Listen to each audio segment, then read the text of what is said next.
Caro presidente Eunício, caro presidente da CMO, senador Dário Berger, que foi uma pessoa essencial para que a gente tivesse sucesso e em tempo recorde conseguíssemos estar aqui hoje disponibilizando um relatório consistente e coerente com a realidade brasileira para apreciação e deliberação do plenário do Congresso Nacional, senadores, senadoras, deputados, deputadas, um agradecimento de pronto à excelente consultoria técnica do Senado e da Câmara, que foram essenciais nessa curta travessia, e agradecer muito aos membros, deputados e senadores da Comissão Mista de Orçamento, tanto da base do governo quanto da oposição, que contribuíram para um diálogo aberto, franco e que chegássemos a bom porto. Eu vou ser muito breve, eu não vou fazer uma leitura enfadonha, desnecessária, cansativa do relatório, e eu queria simplesmente contextualizar as bases, os fundamentos do relatório. À margem da crise política que nos abraça, se encontra aquilo que o doutor Ulisses chamava, Vossa Excelência, o fato. A vida real, o cotidiano dos brasileiros, está no desespero dos desempregados, no desânimo dos desalentados, está na queda do poder de compra das famílias, no endividamento excessivo dos pequenos e médios empresários. Essa é a vida real. E o centro da crise brasileira é o desequilíbrio fiscal do setor público. É fundamental o Congresso Nacional, como caixa de ressonância da sociedade brasileira, ter consciência profunda, avançar na compreensão da gravíssima situação de desequilíbrio das contas públicas. Senhores senadores, senhoras senadoras, senhores deputados, senhoras deputadas, não é possível deixar como herança para as futuras gerações, é um pacto geracional perverso, deixar um sistema previdenciário insustentável e uma dívida impagável. Não é trivial, não é simples e não devemos nos acomodar diante de uma projeção feita na LDO para o orçamento de 2018 de um déficit primário de 131 bilhões de reais, quando o país necessitava, na verdade, de superávit primário para estabilizar a relação dívida-PIB, e um déficit nominal que inclui as despesas de juros de 6% do PIB. Para se ter a noção, porque nem todos são obrigados a conhecer o intricado mundo do economês, a Comunidade Europeia, no Tratado de Maastricht, ergueu como limite superior aceitável de déficit nominal 3% do PIB. Nós tivemos 2 anos consecutivos onde o déficit nominal brasileiro bateu em 10, quase. E estamos projetando para o ano que vem 6% de déficit nominal. O que isso quer dizer? Que nós vamos aprofundar o endividamento.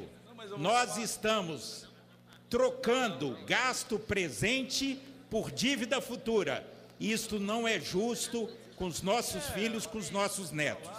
Qual é a novidade da LDO, que projeta o orçamento, as diretrizes para 2018? É o primeiro orçamento feito dentro do novo regime fiscal votado, que prevê o teto de expansão da despesa pública. O estrangulamento é radical. Para se ter noção, e a consciência ainda é baixa, apenas 18% das despesas primárias são discricionárias. 82% das despesas primárias são obrigatórias. Então, o orçamento não é simplesmente gravemente deficitário, ele é engessado, ele é rígido. O Brasil deve ter um dos orçamentos públicos mais rígidos do mundo. E a margem de manobra vai se estreitando paulatinamente, progressivamente. E é nesse sentido que o caso que nós estamos assistindo de desajuste fiscal do Rio de Janeiro é só a ponta do iceberg, é o prefácio do que pode acontecer no Brasil. Tendo em vista esse diagnóstico, quais foram os princípios que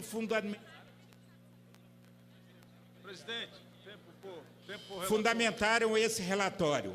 Encarar a realidade como ela é, parar com esse jogo do faz de conta, não desmoralizar pela inconsistência a LDO e o orçamento como instrumentos de planejamento.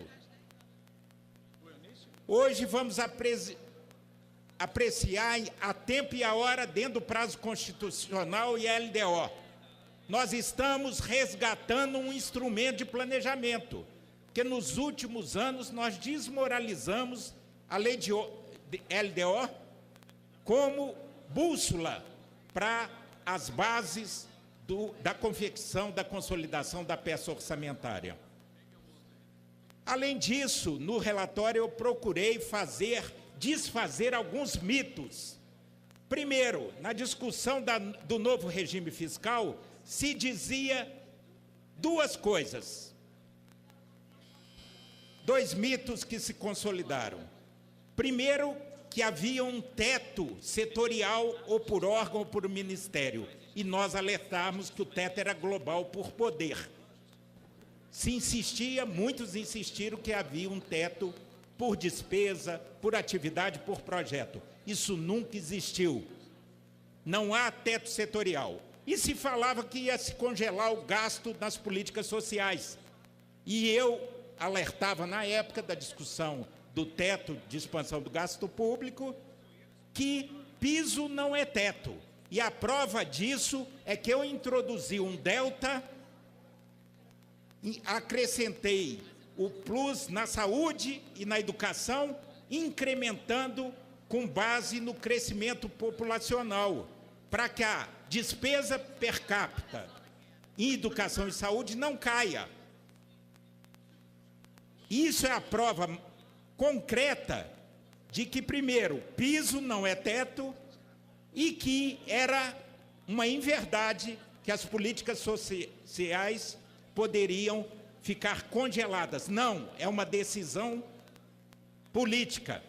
Qualquer governo no futuro poderá gastar 100% dos recursos na saúde e na educação. O método foi não engessar o orçamento, nenhuma indexação, nenhum piso além dos constitucionais, nenhuma proteção a contingenciamento. No final, nós acabamos aprovando, contra o voto do relator, 6 programas que foram protegidos de contingenciamento. Eu era contra essa rigidez, mas me curvei diante da soberania da reunião.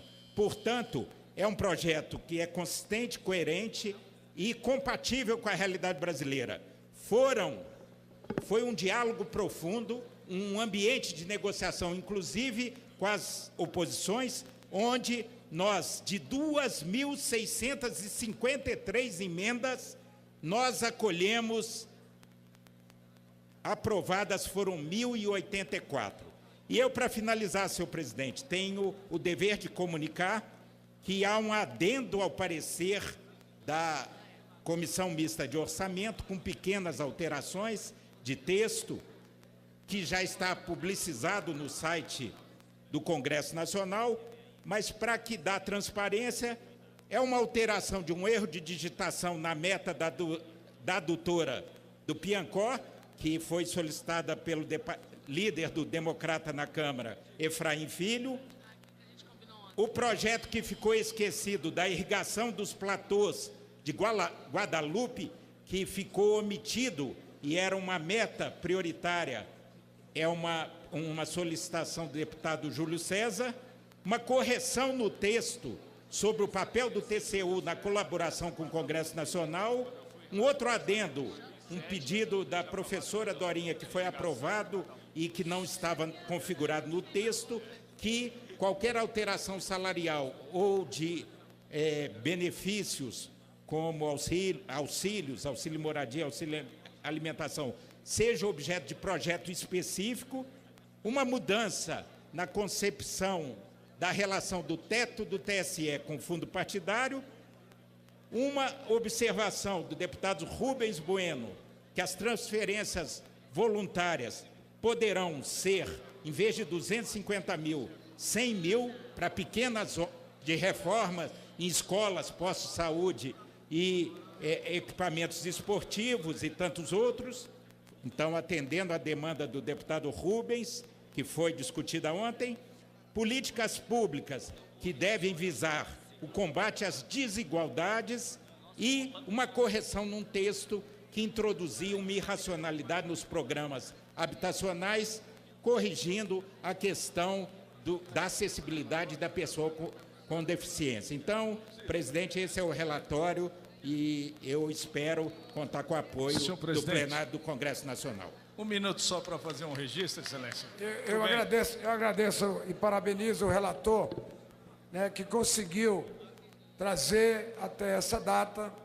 Muitos diziam que era impossível se fazer isso, e eu quero agradecer ao senador, ao relator, deputado Marcos Pestana, né, a forma como conduziu a CMO, tratando com todos. Quero agradecer aqui ao meu líder,